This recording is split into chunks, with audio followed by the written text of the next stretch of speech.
บางสกุลเนาะมีบทว่างเนาะมีว่างอะไรเป็นระบบถาดมันก็ได้ว่างกันหน่อยมันคือได้ก็ได้เลยนี่เอาหน้ามีออกก็ได้ใส่ลูกกันใส่ถาดนั่นแหละแม่แล้วนั่นแหละเอาแต่ไล่ซื้อมาก่อนส่วนปัจจัยแล้วกับดอกไม้ว่างไว้ซะก่อนจะไล่ซื้อเดี๋ยวสิบางสกุลไป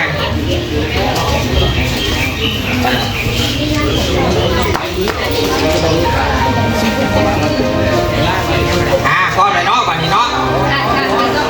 ไหวพระพร้อมกันไหวพระอีมีนาสกาเลนะพร้อมกันได้พร้อมพร้อมกันเลยอีมีนาสกาเลนะตังพุทธังอภิปูชยามาอีมีนาสกาเลนะตังธัมมังอภิปูชยามาอิมินาสการเรนะตังสังฆังอภิปูชยามาอะระหังสัมมาสัมพุทโธภะคะวาพุทธังภะคะวันตังอภิวาเทมิสวาหาโตภะคะวตาธัมโมธัมมังนัมมัสสามิสุปฏิปันโนภะคะวะโตสาวกสังโฆสังฆังนามามิอารัตนาสิงหามายังพันเต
ธัมมังสรณังคัจฉามิสังฆังสรณังคัจฉามิทุติยัมปิพุทธังสรณังคัจฉามิทุติยัมปิธัมมังสรณังคัจฉามิทุติยัมปิสังฆังสรณังคัจฉามิ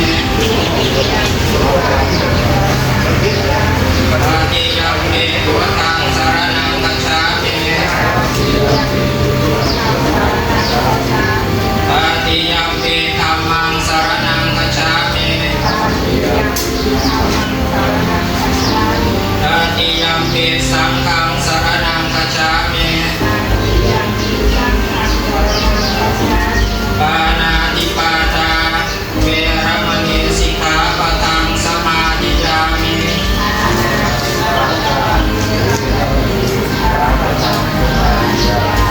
อทินนาทานาเวรมณีสิกขาปะทังสมาธิยามิ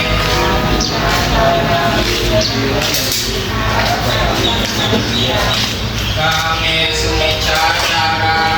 เวรมณีสิกขาปะทังสมาธิยามิ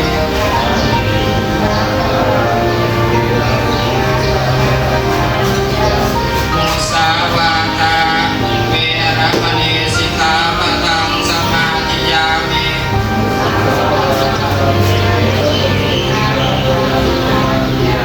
สุราเมรยามัจจปมาทฐานาเวรมณีสิกขาปะทังสมาธิยามิ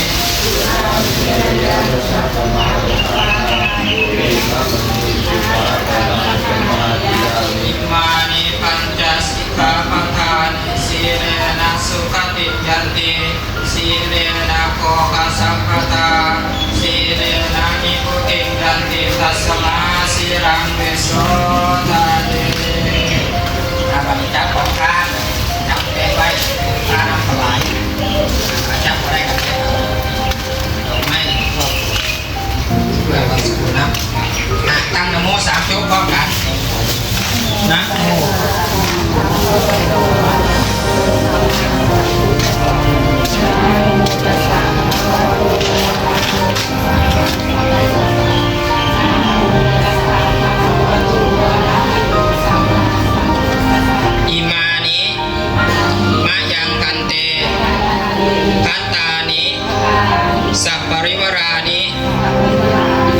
สังคัสสะ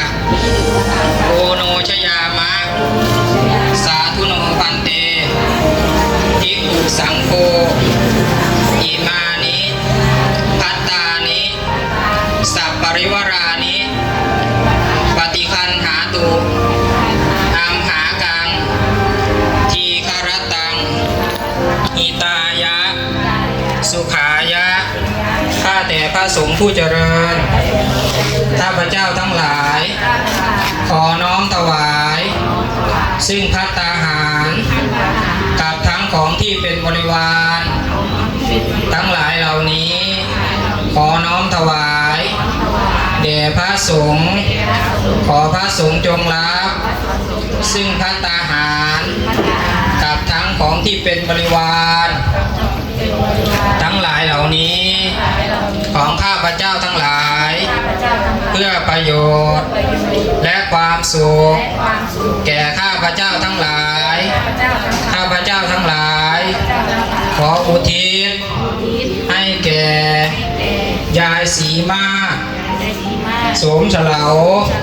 พ่อสมัยอาญานนท์บ่เนี่ยพ่อทวีคำป้อมแม่คำแสงสว่าง พ่อเก่งอนุ แม่ใบสอนอนุ และปู่ย่าตายายครูบาอาจารย์อุปชาอาจารย์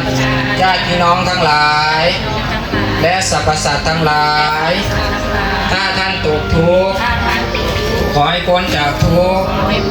ถ้ามีความสุขอยู่แล้ว ขอให้สุขยิ่งขึ้นไป และอำนวยไว้ชัยมายังข้าพเจ้าทั้งหลาย ให้มีแต่ความสุขความเจริญตลอดกาลและนานเทินสาธุอายกมาถวายบัณฑอายกมาทำไมเลยถึงปัจจัยถึงดอกไม้มาเลยเดี๋ยวส่วนหนึ่งที่ถวายพระครูนำเด้อส่วนหนึ่งนะอย่างเช่นอาตมาจะเป็นตัวแทนรับแทนเกินเลยแล้วที่ถวายเกินสาธุสาธุ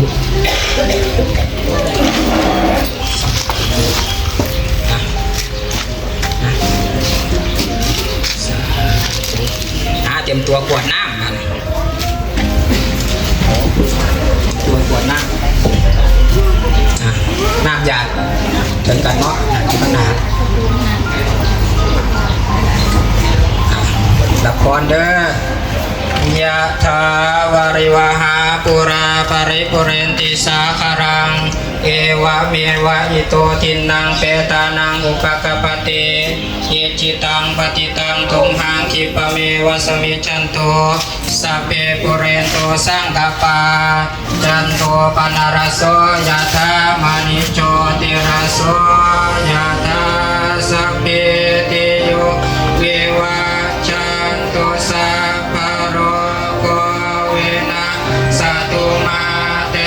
ภวันวันตารายโยสุขิติกายุโกภวะอภิวาทนาสิริสนิจังวุฒาปัจจา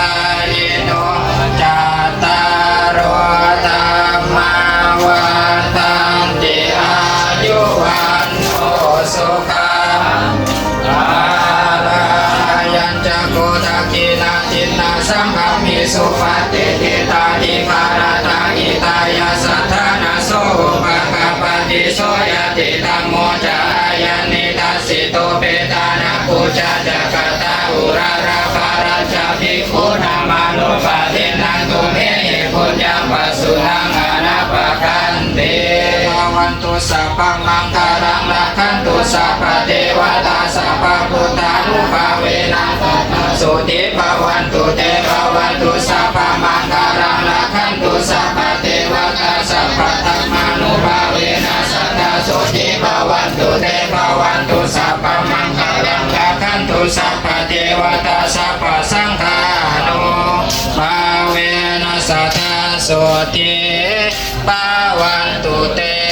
ข้า เอ่ยข้าวสุกจะต้องกินทุกบ้านทุกฐานถิ่นกว่าจะมาเป็นข้าวให้เรากินชาวนาสิ้นกำลังเกือบทั้งปีต้องทนแดดทนฝนทนลมหนาวจึงได้ข้าวจากนามาถึงนี้คนกินข้าวควรคิดดูให้ดีชาวนามีบุญต่อเราไม่เบาเลยข้าวทุกจานอย่าฉันทิ้งขว้างเป็นของมีค่าคนจนคนยากมีมากนักหนาสงสารชาวนาหน้าตาดำๆสงสารบรรดาเด็กตาดำๆขอบคุณแม่ครัวช่วยพากันทำข้าพเจ้าจะฉันภัตตาหารมื้อนี้ไม่เพื่อเล่นไม่เพื่อมัวเมาไม่เพื่อประดับไม่เพื่อตกแต่งแต่ฉันเพื่อยังอัตภาพนี้ให้เป็นไปและปฏิบัติธรรมอานิโมชาเตรียม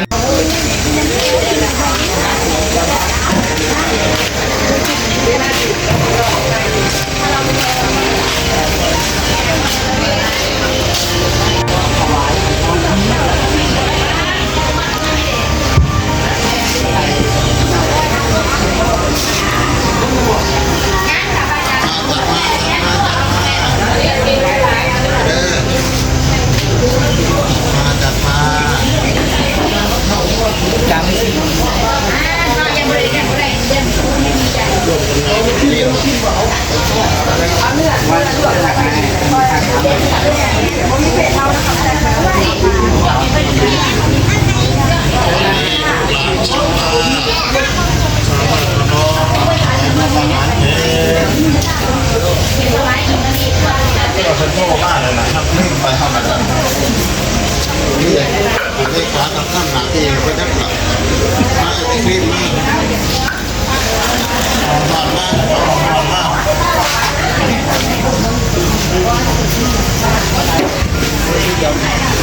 เย็น